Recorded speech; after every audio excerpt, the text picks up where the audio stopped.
आप हमारे चैनल को सब्सक्राइब करें, बेल आइकन को क्लिक करें और सभी के साथ शेयर करें।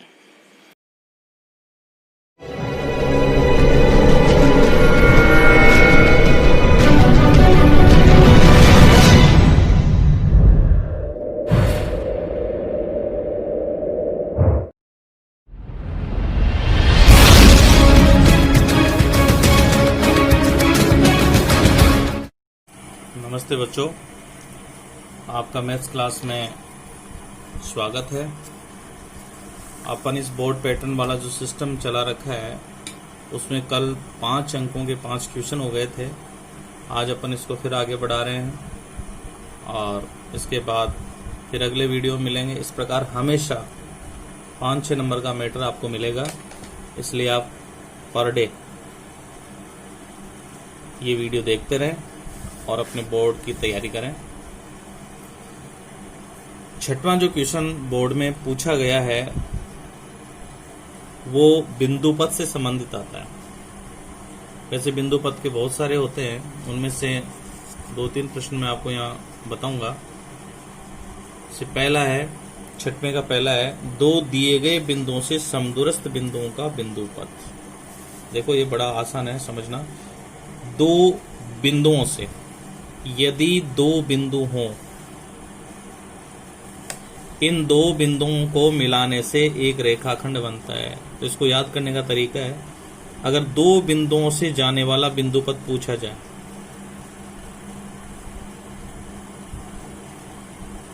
तो इसमें लिखा है 2 दिए गए बिंदुओं से समदूरस्थ बिंदुओं का बिंदु पथ। तो इसका एक रेखाखंड बनेगा, 2 बिंदुओं का नाम आते ही। अब दोनों बिंदु जो ए और बी हैं उनसे समान दूरी पर रहने वाला बिंदु पथ, तो ए से भी समान दूरी पर रहे, बी से भी। इसलिए यदि हम इस रेखाखंड का लंब अर्धक कर दें, जो प्रकार से किया जाता है, और ये जो लंब अर्धक रेखा आएगी इस पर प्रत्येक बिंदु दोनों बिंदुओं से समान दूरी पर होगा। जैसे ये बिंदु अपन लेते हैं तो ये दूरी समान आएगी, यहाँ कोई बिंदु लेंगे तो भी ये दूरी समान आएगी, यहाँ कोई बिंदु लेंगे ये दूरी भी समान आएगी। तो इसका आंसर हो गया 2 बिंदुओं से समान दूरी पर रहने वाला बिंदु पथ उस रेखाखंड के लंब अर्धक पर प्राप्त होगा। यानी 2 बिंदुओं से समान दूरी पर रहने वाला जो बिंदु पथ है वो इस रेखाखंड का लंब अर्धक होगा या समद्विभाजक रेखा होगी। ये हिंदी में लिखना है जो मैंने आपको बोल के बता दी। ऐसे दूसरा है, समतल पर लुढ़कने वाले वृत्त के केंद्र का बिंदु पथ ज्ञात कीजिए। ये अर्धवार्षिक में भी कई बार पूछा गया है। समतल पर लुढ़कने वाला, जैसे मान लो ये कोई समतल है, इसके ऊपर अगर कोई वृत्त लुढ़कता है या कोई वृत्ताकार पहिया लुढ़कता है तो उसका केंद्र ये होता है। तो जैसे जैसे पहिया आगे बढ़ेगा ये केंद्र इस प्रकार से इसको बिंदु पथ के रूप में आगे बढ़ेगा। तो ये केंद्र का बिंदु पथ हो गया। तो ये क्या हुआ, समतल के समांतर खींची गई रेखा। दोबारा सुनिए, समतल पर लुढ़कने वाले वृत्त के केंद्र का बिंदु पथ लिखिए। तो आपको भाषा में लिखना है, ये कोई समतल है, इस पर वृत्ताकार एक वृत्त या वृत्ताकार पहिया कह सकते हैं वो लुढ़क रहा है। तो इस वृत्त का जो केंद्र है इसका बिंदु पथ पूछा है। जैसे जैसे ये वृत्त आगे बढ़ेगा ये केंद्र भी आगे एक समांतर रेखा के रूप में आगे बढ़ेगा। तो समतल के समांतर, ये समतल के समांतर हो गया, समतल के समांतर खींची गई रेखा हो गई, यह अभिष्ट बिंदु पथ होगा। ऐसे देखो आगे है, तीसरा है, त्रिभुज के तीनों कोणों के समद्विभाजकों। देखो त्रिभुज के 3 कोण हैं और उनका समद्विभाजक है, और प्रतिच्छेद बिंदु का नाम लिखिए। तो देखिए मैं आपको एक बात बता दूं, जैसे ये कोई त्रिभुज है ए, बी और सी, ये इसके 3 शीर्ष या 3 कोण हैं। अगर मैं बी का अर्धक खींचूं, ऐसे ये प्रकार से होता है अर्धक, सी का भी अर्धक खींचा जाए तो ये इस प्रकार से आगे बढ़ेगा, और ए का अर्धक ये इस प्रकार से आगे बढ़ेगा। ये तीनों अर्धक यहाँ कटेंगे। तो जब रचना वाली प्रश्नावली अपन पढ़ते हैं, 14वीं प्रश्नावली, उसमें क्लियर है कि यदि हमें, देखिए हमेशा शीर्षों पर कोण बन रहा है, तो अगर कोई वृत्त शीर्षों से गुजरता है तो इसका ये परिगत वृत्त बनता है। और परिगत वृत्त का केंद्र कहाँ होगा, तीनों कोणों का जो समद्विभाजक जिस बिंदु पर संगामी होगा, जहां प्रतिच्छेद होगा वो। इसका मतलब कोणों के अर्धक से परिगत वृत्त का निर्माण होता है और परिगत वृत्त के केंद्र को कहते हैं परिकेंद्र। परिकेंद्र तो नाम क्या हो गया? त्रिभुज के तीनों कोणों के समद्विभाजक। ये समद्विभाजक हो गए। प्रतिच्छेद बिंदु का नाम, तो इस प्रतिच्छेद बिंदु का नाम होगा परिकेंद्र। और यदि यही प्रश्न ऐसे पूछा जाए, इसमें ये त्रिभुज का नाम बता दे और अब की बार शीर्षों का नाम नहीं लेकर के, कोणों का, अर्धकों का नाम नहीं लेकर के अगर भुजाओं से कहे, तो त्रिभुज की तीनों भुजाओं से समान दूरी पर रहने वाला बिंदु, तो देखिए ये इसका केंद्र होगा। तो हमें पता है कि यदि हम भुजाओं का अर्धक खींचेंगे, समद्विभाजन करेंगे भुजाओं का, तो भुजाओं का अर्धक जो होगा वो इस प्रकार इस बिंदु पर कटेगा। तीनों भुजाओं का अर्धक जो प्रकार से किया जाता है, और एक अंतर्गत वृत्त की रचना होगी उसमें। त्रिभुज के अंतर्गत वृत्त यानी अंदर बनेगा और त्रिभुज को अंदर की तरफ स्पर्श करेगा। तो अंतर्गत वृत्त का ये केंद्र, ये अंतः केंद्र हो जाता है, अंतः केंद्र। तो यदि कोणों के अर्धक के लिए पूछे तब तो लिखेंगे परिकेंद्र, और यदि भुजाओं से समान दूरी पर रहने वाला बिंदु पूछे तीनों भुजाओं से, तो वो अंतः केंद्र होगा। तो जैसा इसका नाम आए वैसे सोच समझ करके लिखना है। ऐसे ही एक्स्ट्रा में एक पूछा जाता है कि घड़ी के पेंडुलम का बिंदु पथ। तो जो घड़ी होती है उसका पेंडुलम जो होता है वो एक निश्चित दिशा में ऐसे एक चाप की तरह घूमता है। जितना ये ऊपर इधर जाएगा उतना इधर ये दोलन करेगा, दोलन करता रहता है ये।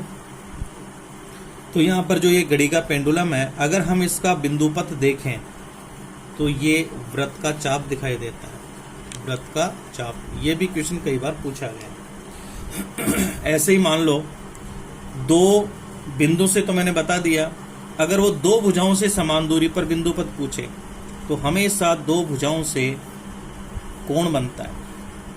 तो दो भुजाओं से समान दूरी पर रहने वाला बिंदु पथ कौन सा बताएंगे आप? दोनों भुजाओं से बनने वाला जो कोण है उस कोण का यदि हम अर्धक बना दें, खींच दें, और इसके ऊपर आप कोई भी बिंदु लेते हैं तो वो दोनों भुजाओं से समान दूरी पर स्थित होगा।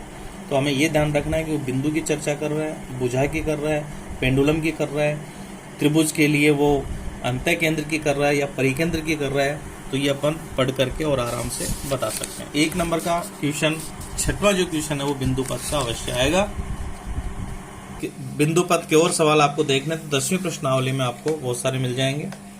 अब 7वां जो क्वेश्चन पूछा जा रहा है वो है वृत्त में केंद्र से समान दूरी पर स्थित जीवाओं का अनुपात लिखिए। तो हमने एक नियम पढ़ा है, केंद्र से जीवा पर डाला गया जो लंब होता है वो जीवा की केंद्र से दूरी होती है, और हमें पता है वो जीवा को समद्विभाजित करता है। ये प्रमेय हमने पढ़ी है। तो इसमें आप ये ध्यान रखें कि केंद्र से अगर दूरी समान होगी तो जीवाएं समान होगी, और जीवाएं समान है तो केंद्र से दूरी भी समान है। तो इसमें पूछा है वृत्त में केंद्र से समान दूरी, देखो केंद्र से समान दूरी कह रहा है, इसका मतलब वो जीवाओं की लंबाई भी क्या होगी? समान होगी। तो इस स्थिति में जीवाओं का जो अनुपात होगा वो 1:1 होगा। इस प्रकार से आप अनुपात लिख सकते हैं। ऐसे ही अर्धवृत्त में बना कोण, अर्धवृत्त में बने कोण का मान लिखिए। तो हमने एक प्रमेय पढ़ी थी कि अर्धवृत्त में बना कोण समकोण होता है, सिद्ध भी किया था। तो हमेशा याद रखें कि अगर कोई व्यास के ऊपर या अर्धवृत्त के ऊपर, जैसे ये व्यास से अर्धवृत्त खींचता है, और अर्धवृत्त में चाहे आप कोई भी बिंदु यहाँ ले लो परिधि पर, आप इसको मिलाओगे तो हमेशा 90 डिग्री का कोण होगा। तो इसमें ये पूछा गया तो हम इसका मान लिखेंगे 90 डिग्री। फिर इसका अगला प्रश्न है, ये 11वीं प्रश्नावली से संबंधित है। तो इसमें मैं इसको डायरेक्टली समझा रहा हूँ कि जब दो त्रिभुज समरूप होते हैं तो उनका जो क्षेत्रफल होता है वो संगत भुजाओं का वर्ग हो सकता है, संगत लंब का वर्ग हो सकता है, और संगत जो शीर्ष लंब होते हैं या संगत माध्यिकाएं होती हैं उनके वर्ग के बराबर होता है। उसके द्वारा अपन इसको याद करेंगे। तो इसको हल करते समय देखिए, यदि त्रिभुज ABC और त्रिभुज DEF ये समरूप हैं, ये समरूप का चिन्ह होता है, जिसमें AB की माप दे रखी है, डीई की माप दे रखी है, संगत भुजा की माप होगी इसमें। तो त्रिभुज के दोनों त्रिभुजों के क्षेत्रफलों का अनुपात पूछा है। कई बार किसी एक क्षेत्रफल को दे देता है, दूसरा पूछ लेता है, या दोनों क्षेत्रफल दे देता है, एक भुजा दे देता है तो दूसरी भुजा पूछ लेता है। तो इसी फार्मूले से निकलता है। तो यहाँ देखिए, अगर हम इसको और भी अच्छे ढंग से समझना चाहें तो आप इसका चित्र बनाएं, बीच में समरूप का चिन्ह लगाएं। इस त्रिभुज का जो नाम है वो मैं लिख देता हूं ABC। तो उसी क्रम में इसको लिखना है DEF। तो देखो AB भुजा दे रखी है, AB है 1.6, तो इसके संगत भुजा DE होगी, तो ये यहां दी हुई होगी। भुजा दी है तो भुजा का वर्ग कर देंगे, तो भुजाओं का अनुपात निकालेंगे तो क्षेत्रफल आ जाएगा। और वैसे ही क्षेत्रफल का अनुपात निकालना है तो अपन यहाँ लिख सकते हैं कि चूंकि त्रिभुज ABC समरूप है त्रिभुज DEF, इसलिए एरिया ऑफ त्रिभुज ABC अनुपात को बटे में लिखेंगे, एरिया ऑफ त्रिभुज DEF बराबर संगत भुजा लिखेंगे तो इसका AB का वर्ग हो जाएगा और इसके संगत DE का वर्ग हो जाएगा। अब मान रख देते हैं तो ये आएगा यहाँ पर 1.6 इसका वर्ग हो जाएगा और यहाँ हो जाएगा 2.4 इसका वर्ग। डायरेक्ट आप इसे नहीं काटें, चाहे हमें एक लाइन ज़्यादा लिखनी पड़े। तो 1.6 को अपन 2 बार गुणा के रूप में लिखेंगे, ऐसे 2.4 भी 2 बार आ जाएगा। और मैं तो ये कहूँगा कि आप दशमलव हटा करके आप लिखें तो अच्छा रहेगा। तो इसका जब दशमलव हटेगा तो नीचे 10 आएगा, फिर 16 का दशमलव हटेगा तो फिर नीचे 10 आएगा, नीचे वाला दशमलव हटाओगे तो ऊपर 10 जाएगा, फिर ये 24 तो ऊपर 10 जाएगा। अब काटने में आपकी कोई दिक्कत नहीं होगी, दशमलव की कोई गलतियां नहीं होंगी। अब अपन इसको काट सकते हैं, जैसे 4 से काटें तो 4 चौक 16, 4 6 24, फिर 4 चौक 16, 4 6 24, फिर 2 से कट जाएगा, 2 से ये कटेगा 3 बार, 2 से ये कटेगा 2 बार, फिर 2 से ये कटेगा 3 बार, 2 से ये कटेगा 2 बार। तो ऊपर तो आ गया 4 और नीचे आ गया 9। तो लिखेंगे 4/9, तो अनुपात हो जाएगा 4:9। अगर समय रहा तो इसका कोई भी क्वेश्चन बाद में और देखेंगे। इस प्रकार के क्वेश्चन आते हैं, 1-1 नंबर के हैं, तो अपन जल्दी ले रहे हैं इसको।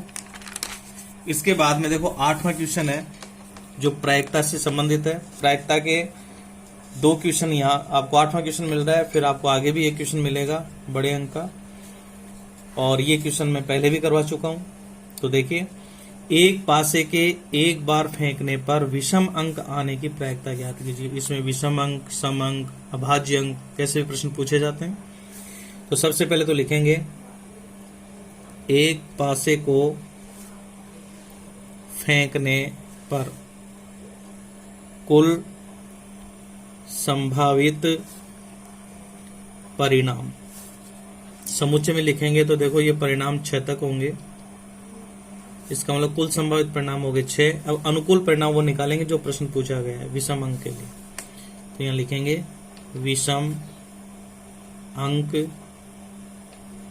होने का अनुकूल परिणाम।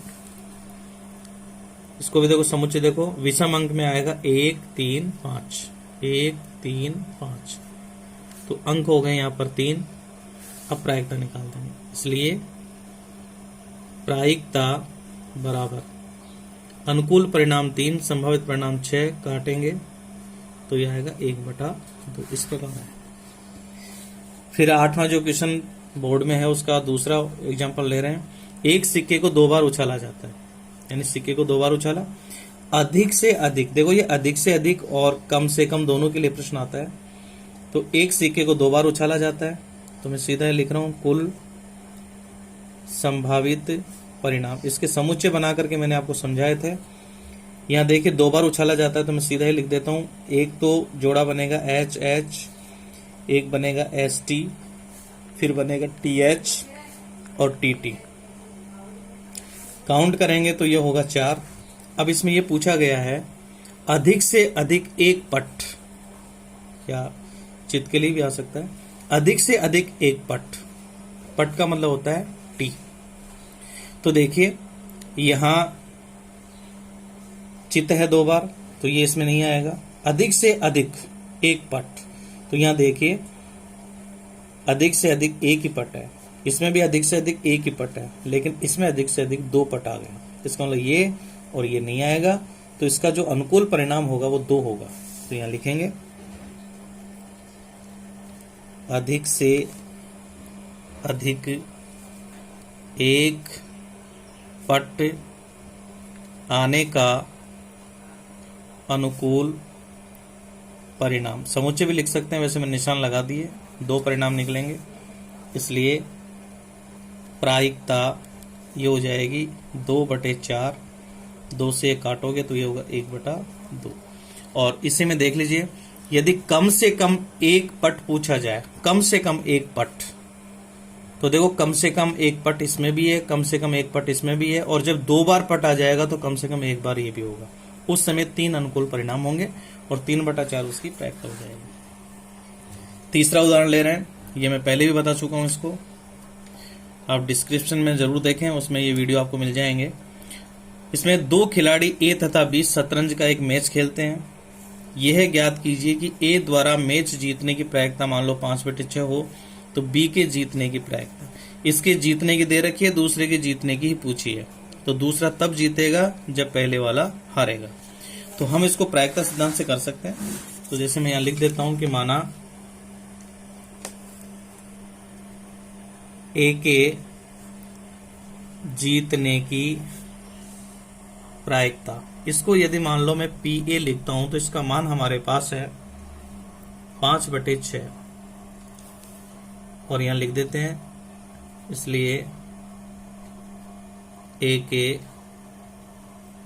हारने की प्रायिकता, हारने की प्रायिकता उल्टी होती है, उसको अपन पी ए बार लिख देते हैं।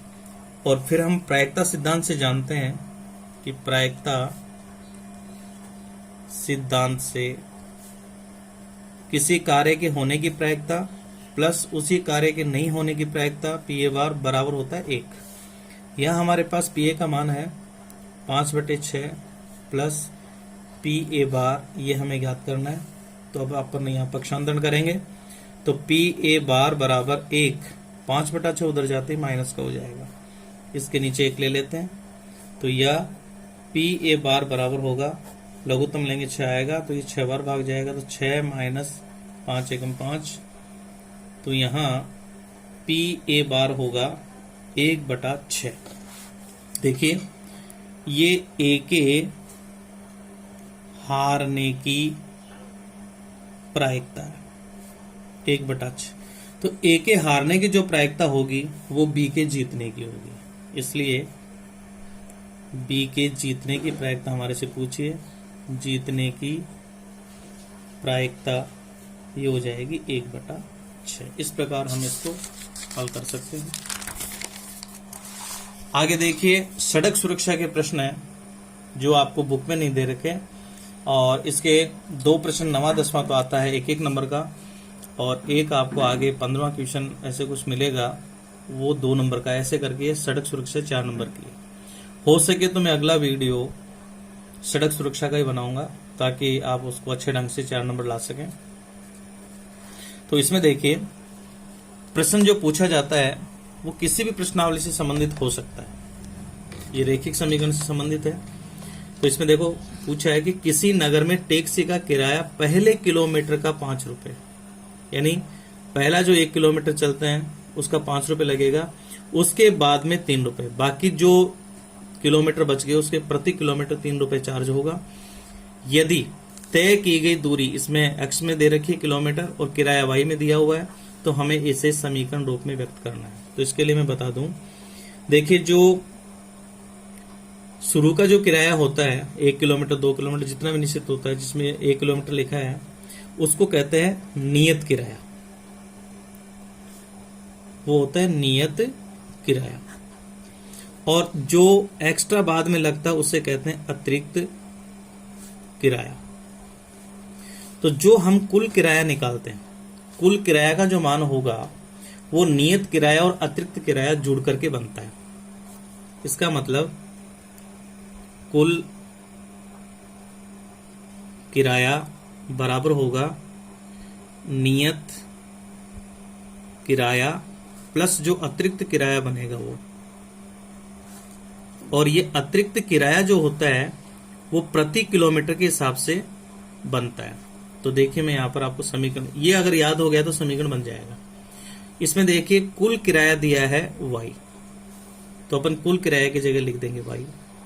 फिर देखिए नियत किराया, नियत किराया वो होता है जो पहले किलोमीटर का लगता है, तो पहले किलोमीटर का 5 रुपए, यानी नियत किराया यहाँ आ गया 5 प्लस, अब ध्यान रहे कि हमारे पास जो दूरी है वो x किलोमीटर है, तो x किलोमीटर में से 1 किलोमीटर का किराया तो 5 हो गया, तो x में से हम 1 को घटा देंगे। अब जो शेष किलोमीटर बच गया x माइनस 1, उसका प्रति किलोमीटर के हिसाब से 3 रुपए लगता है, तो हम इसको 3 से गुणा कर देंगे, अतिरिक्त किराया जाएगा। समीकरण सरल करेंगे, बन जाएगा समीकरण 5 प्लस ये हो जाएगा 3x माइनस के 3, तो ये बनेगा y बराबर 5 में से 3 जाएंगे, ये बचेंगे 2 प्लस 3x। अब चाहे तो पक्षांतरण करके और इसको बदल सकते हैं, तो y को मैं उधर ले जा रहा हूं, तो ये हो जाएगा 3x, y माइनस का हो जाएगा प्लस 2 बराबर 0।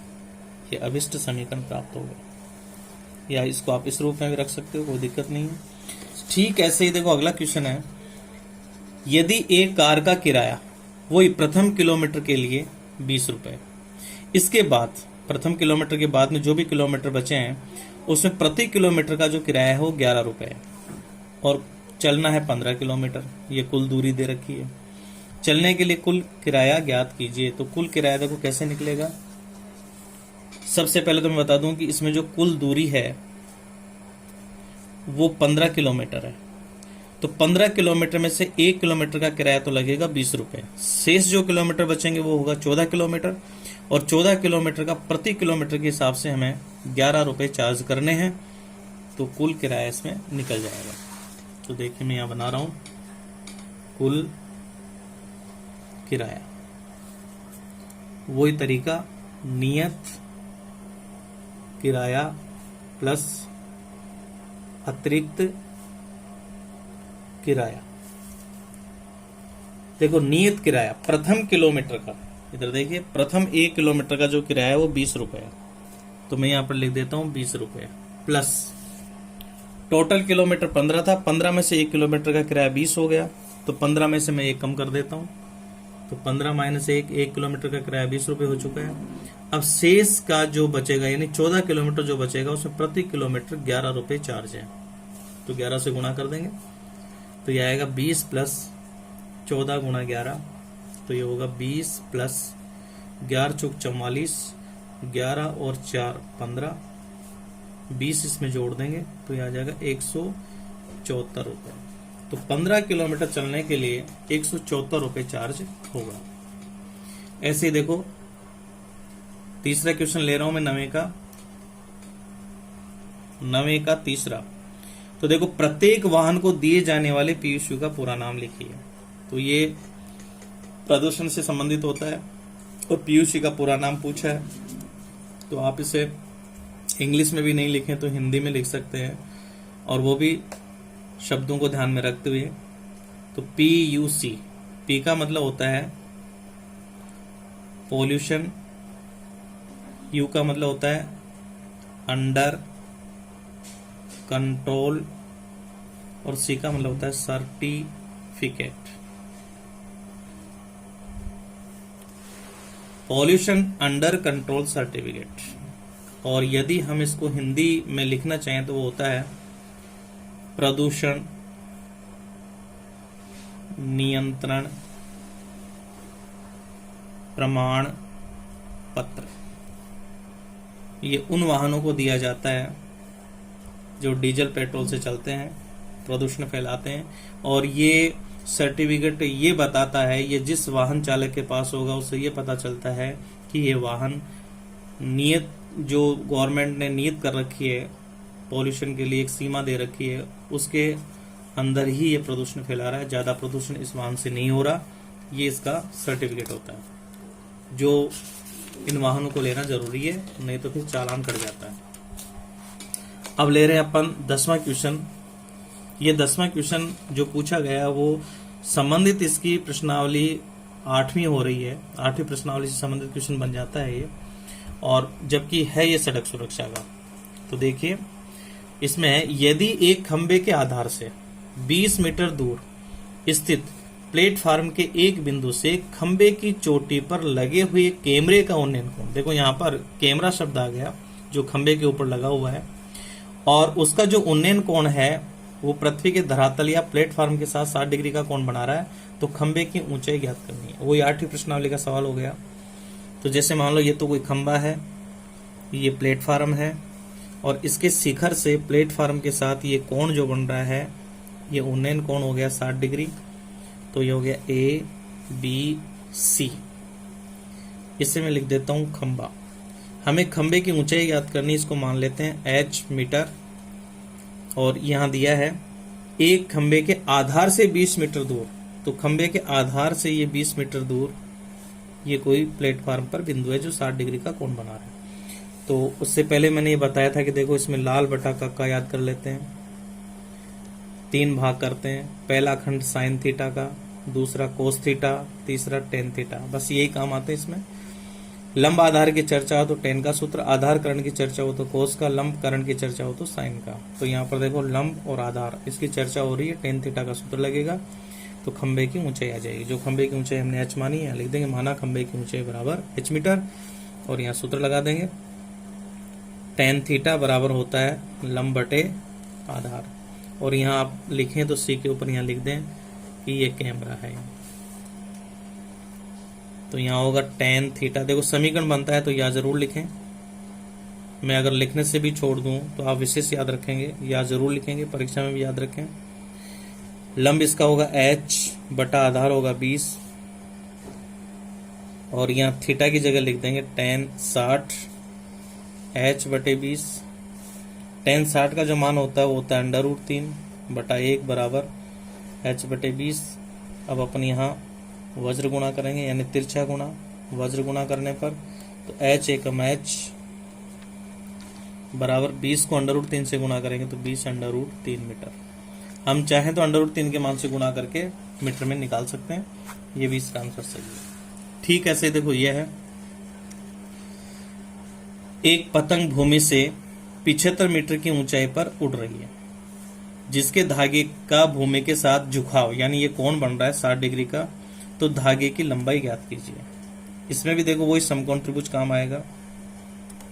हमें पता है कि पतंग जो होता है वो आकाश में उड़ता है, तो देखो यहाँ तो हो गया पतंग, पतंग को उड़ाने के लिए धागा हो गया, तो यहाँ लिख देंगे धागा, और उड़ाने वाला व्यक्ति यहाँ होगा, तो ये हो गया ABC। इसमें दे रखा है एक पतंग भूमि से 75 मीटर ऊंचाई पर, तो ये ऊंचाई दे रखी है 75 मीटर, और ये धागा पृथ्वी के तल के साथ 60 डिग्री का कोण बना रहा है, तो ये उन्नयन कोण हो गया। तो धागे की लंबाई पूछी है, तो इस धागे की लंबाई का मतलब ये हो गया कर्ण, इसको अपन मान लेते हैं x मीटर। अब ध्यान से देखिए लंब और कर्ण की चर्चा हो रही है, तो देखो मैंने फार्मूला बताया था यहाँ, लंब और कर्ण, देखो लंब और कर्ण का जोड़ा है साइन, इसका मतलब यहाँ टेन का सूत्र नहीं साइन का लगेगा। तो देखिए यहां अपन साइन का सूत्र काम में लेंगे, तो ये होगा साइन थीटा, और साइन थीटा का फार्मूला होता है लंब बटे कर्ण, यानी लंब बटे कर्ण। तो साइन थीटा की जगह 60 हो गया, लंब का मान इसमें 75 हो गया, कर्ण का मान x, साइन 60 का मान होता है √3 बटे 2, जो आप सारणी से देखेंगे, पहले मैंने सारणी बनाना सिखा दिया आपको। 75 बटे x, वज्र गुणा करेंगे तो √3 गुणा होगा x से, और 75 2 से गुणा हो जाएगा तो 150 हो जाएंगे, या x बराबर होगा 150 बटे √3।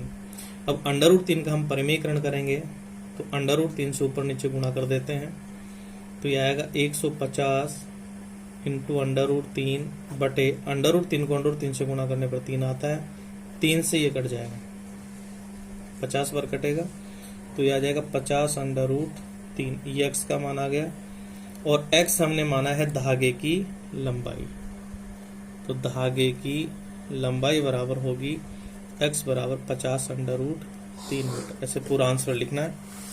अब इसका मैं तीसरा क्वेश्चन ले रहा हूं। देखो, वाहन के रुकने की दूरी ज्ञात कीजिए यदि प्रतिक्रिया दूरी इतनी है, अवरोध दूरी है। तो प्रतिक्रिया और अवरोध दूरी दे दे आपसे यदि वाहन की रुकने की दूरी पूछे तो बड़ा इजी फार्मूला है इसका। रुकने की दूरी बराबर होती है प्रतिक्रिया दूरी प्लस अवरोध दूरी, दोनों जुड़ जाती हैं इसमें। प्रतिक्रिया दूरी यहाँ पर 2 मीटर है प्लस अवरोध दूरी 1 है, तो टोटल हो गया 3 मीटर। इस प्रकार आप ये कर सकते हैं। तो आज हमने कल 5 नंबर के क्वेश्चन किए थे, आज भी 5 नंबर के किए, यानी आज हमारे पास 5 + 5 यानी 10 नंबर का मैटर हमने 2 दिन में तैयार कर लिया। और ये छोटे छोटे प्रश्न हैं। आपको पता होना चाहिए कि शुरू के ये 10 क्वेश्चन मैंने इसलिए लिए हैं कि जब आप परीक्षा में 10 क्वेश्चन हल कर लेते हैं कुछ मिनटों में, तो आप ये सोचते हो कि केवल हमारे पास अब 20 ही प्रश्न रहे हैं। तो एक तो हमारे क्वेश्चन होते जा रहे हैं, एक हमारी झोली में अंक भी आ रहे हैं। अब आगे फिर आपको एक नई ट्रिक बताऊंगा कि अब कौन से क्वेश्चनों को पहले लें। सारे क्वेश्चन क्रम से करने की आवश्यकता नहीं है। अपने तो क्वेश्चन भी होने चाहिए, समय भी कम लगना चाहिए और अच्छे अंक भी प्राप्त होने चाहिए, तो हम अच्छे अंक ले सकते हैं बोर्ड परीक्षा में। और यही मेरा और आपका प्रयास रहेगा। और फिर आपसे मिलते हैं अगले वीडियो में। धन्यवाद।